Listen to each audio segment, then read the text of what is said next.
Durant l'année 2022, durant l'année 2022,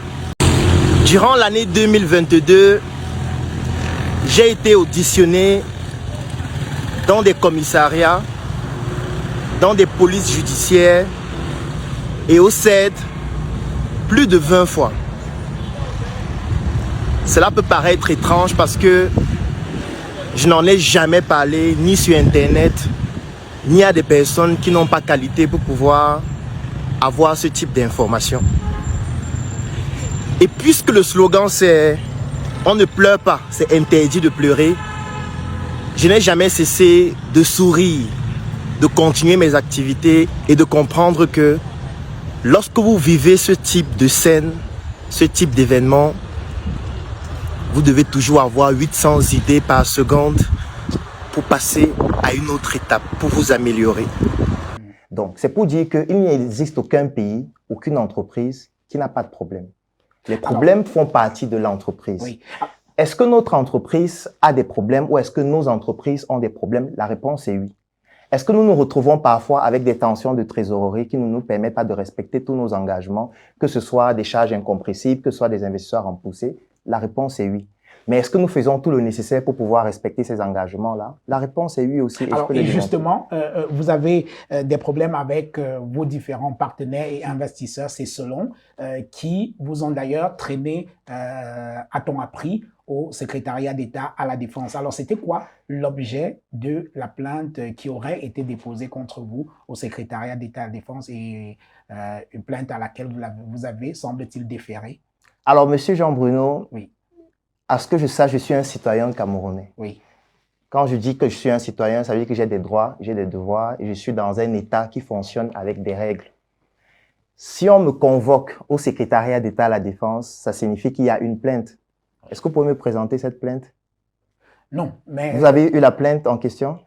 Ou l'identité de la personne qui m'a porté plainte au CED? Non. Alors, dites-nous, c'était quoi?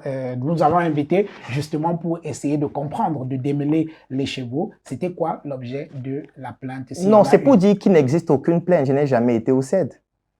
C'est pour ça que je disais tout à l'heure qu'Internet n'est pas un tribunal. Une publication sur Internet... C'est-à-dire que Claudel Loubi, si vous voulez nous dire qu'effectivement, vous n'avez pas été convoqué... Je n'ai jamais été convoqué au secrétariat à la Défense et je n'y suis jamais allé.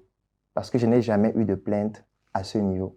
Si quelqu'un peut me prouver le contraire, il me présente la plainte. Qui m'a porté plainte? Quel était l'objet?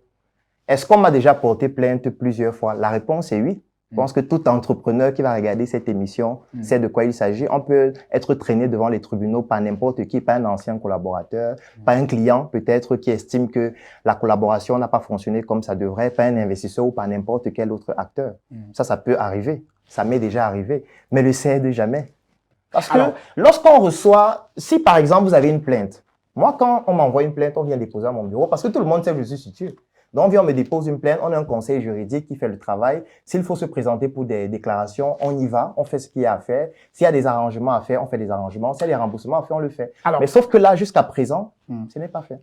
Et même quand il y a un problème, c'est pas sur Internet. Parce que je tiens à préciser que nous sommes liés par un contrat. Et ce contrat même est confidentiel. C'est une clause du contrat. Ça veut dire que si vous signez un contrat avec une entreprise, vous devez, du moins les deux parties doivent pouvoir respecter les clauses du contrat qui prévoient que s'il y a une difficulté, la première chose, c'est une négociation à l'amiable. Si la négociation à l'amiable ne suffit pas, qu'est-ce qu'on fait? On peut porter plainte à la personne en question. La personne va venir répondre en donnant tous les éléments pour pouvoir trouver un arrangement. Et c'est à la justice de décider. La rumeur a dit que j'ai été au CED. C'est faux parce qu'il n'y a aucun document, il n'y a aucune preuve. Je n'ai été je vais dire assigné au CED par personne. Si oui, qu'on me montre le document et quand est-ce que ça s'est déroulé. Et même une certaine, je vais faire un peu d'ironie. Le jour où on dit que je suis au CED, en fait, je suis à un événement qui s'appelle Baktumboa, qui se déroulait au Musée national. Et j'en ai même publié les vidéos sur Internet ainsi que quelques photos. Comme pour dire que je vais juste éclairer ce que l'opinion publique et les personnes qui ont confiance en nous doivent savoir. Alors, vous parlez de porter plainte si quelqu'un n'est pas content. Mais il y a une de vos vidéos dans laquelle vous dites que l'erreur à ne pas commettre lorsque quelqu'un vous doit de l'argent, c'est de le traîner en justice. Oui, parce que ça entre dans la stratégie aussi d'un entrepreneur. Parce que je m'explique, monsieur Jean-Bruno. Oui, allez-y. Moi, je connais des personnes qui aujourd'hui sont en prison volontairement. Ça veut dire que c'est des personnes qui estiment que, OK, je dois de l'argent aux gens. Est-ce que je leur rembourse cet argent?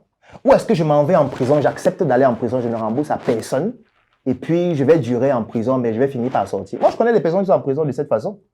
Moi, je ne suis pas de cette personne-là. Moi, je ne suis pas de cet acabit. Oui. Ça veut dire que j'estime que je vais tout donner, faire de mon mieux pour pouvoir faire en sorte que les projets réussissent. Mais après, on peut avoir un échec. Donc, les coups qu'on affronte, en réalité, ça ne représente rien. Oumiobe est mort. Wanje est mort. Wanje, on ne l'a pas insulté sur Internet. Parce qu'aujourd'hui, les gens pensent que les insultes sur Internet, les intrigues, qu'est-ce que ça fait? On s'en fout. On ne pleure pas. On ne pleure pas. Ça veut dire quoi? Ça veut dire que moi, quand je regarde nos ancêtres qui sont morts en souriant, parce que quand moi je regarde encore l'histoire de Wanje, ça veut dire quelqu'un qui sait qu'on va le fusiller et il est content. Ça veut dire qu'il estime que ce qu'il est en train de faire, ça vaut la peine. Et moi, pour quelques insultes sur Internet, je vais abandonner. Non, il en faut beaucoup plus pour terrasser Claudel Ndombisi et tout l'empire qui l'accompagne. Donc, moi, j'estime que c'est de bonne guerre. Moi, j'estime que nous sommes dans la rue.